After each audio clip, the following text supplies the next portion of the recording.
I want to tell you a story of fine girls who love Jesus.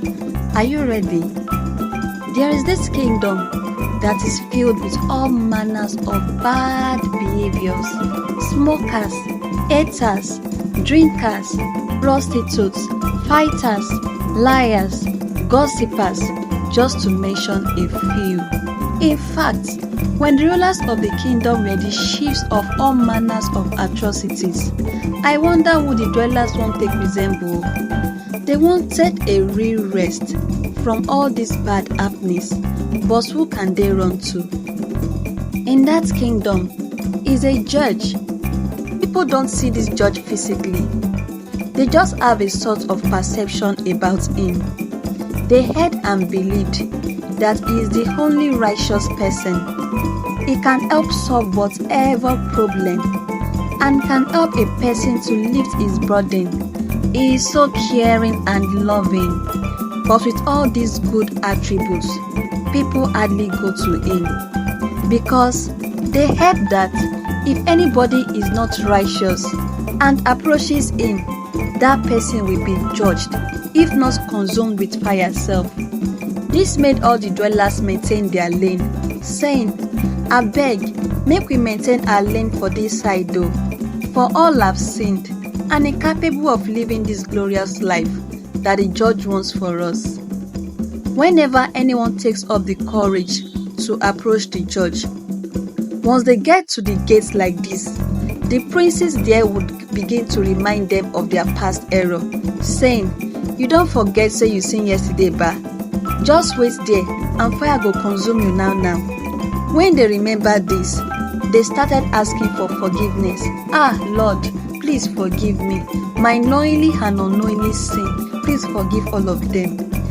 Then quickly asked for what they wanted in fear and immediately run away from the judge's presence, never waiting to hear what the judge have to say and having a greater doubt of whether their request will be answered or not.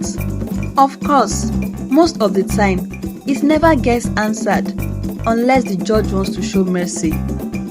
Here comes three fine girls. They are mostly referred to as fighters. These fine girls can fight whosoever or whatsoever. They know they fear, koda they know they send. They get angry so easily and can fight anyone who hurts them at that moment. On a particular festival, an elder corrected them harshly, and instead of apologizing, they walked out of the elder in anger. This made all the youths gather and command the girls to apologize. This was difficult for the girls to do. "We are not at fault now. It's the elder's fault. Na Baba cause am. Wetin be our own for this case?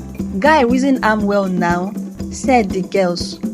But when the youths insisted, the girls opted in to fight. The fight started small till it was noised abroad. Then the dwellers decided to take the girls to the judge. A vehicle was brought. The girls were pushed forcefully inside. When inside the vehicle, there was an atmosphere of dread on the girls. That's probably going to be the end of their journey. They are about to be judged by the judge. They appeared in the presence of the judge in tears, looking so sorry on their knees. "We are sorry, we are angry," and started fighting, said the girls. The judge answered, "It's okay, come and sit here." They were surprised at the words, but got encouraged by the judge's smile. "Are you ready to accept me as your Lord?" "Yes," the girls replied gladly. "Do you mean you've forgiven us?" "Long ago," said the judge. "Now I have an agenda, and you three will be so good to work that out for me. I want you to go out there and make people come and approach me in love and not in fear of their wrongdoings.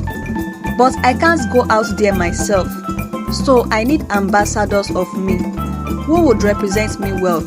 I have chosen you, so go out there and tell people of my love and the glorious inheritance I have for everyone." The three girls went out in joy, jubilating along the way. People saw them and felt jealous. Abi, who are they to obtain mercy from the judge? See, just try to fight a game, and this time around, we are sure the judge would consume you. The girl started telling them about the love message from the judge. But instead of hearing them out, the hatred in their hearts wouldn't allow. They were looking for ways to make the girls get angry again. They met their old friends who were also fighters, almost intimidated to join them. Well, they partially did, forming eye service. Then one of the girls came to announce to them, "They've attacked your parents, oh!" The three girls were trying all their possible best not to fight. Just be calming down, be calming down.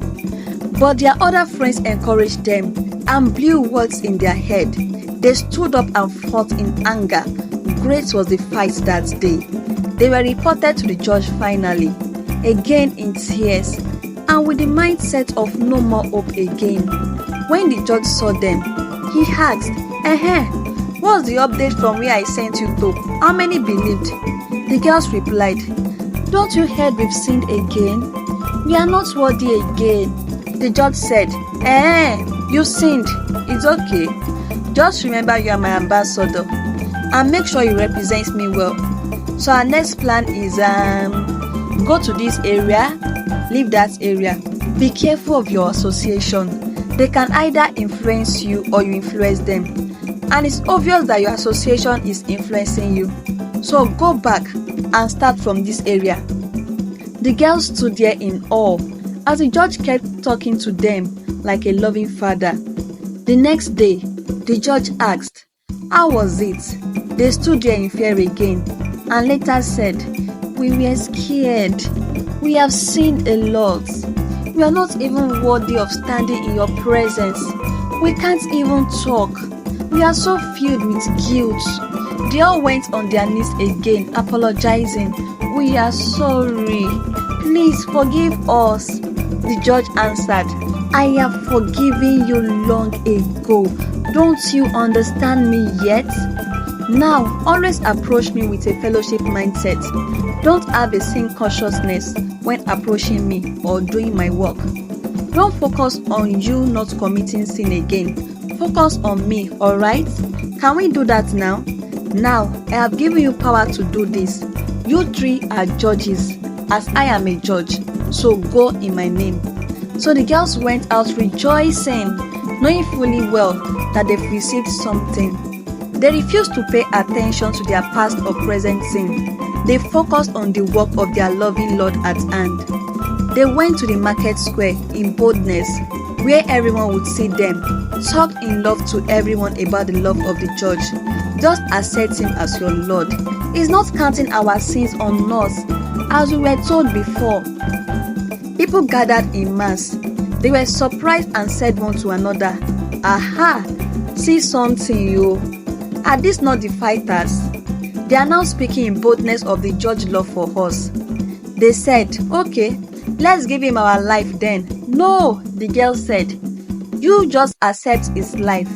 They did, and the girls led them to the judge's house. The dwellers were initially scared, but when they entered his gates with thanksgiving and into his courts with praise, they forgot about their mistake and error. Then the judge crowned the three girls and told everyone, "We have yet another mission. Let's go to the nations to tell them of the love I have for them. Are you tired? Worn out? Burned out on religion? Come to me, get away with me, and you will recover your life. I will show you how to take a real rest."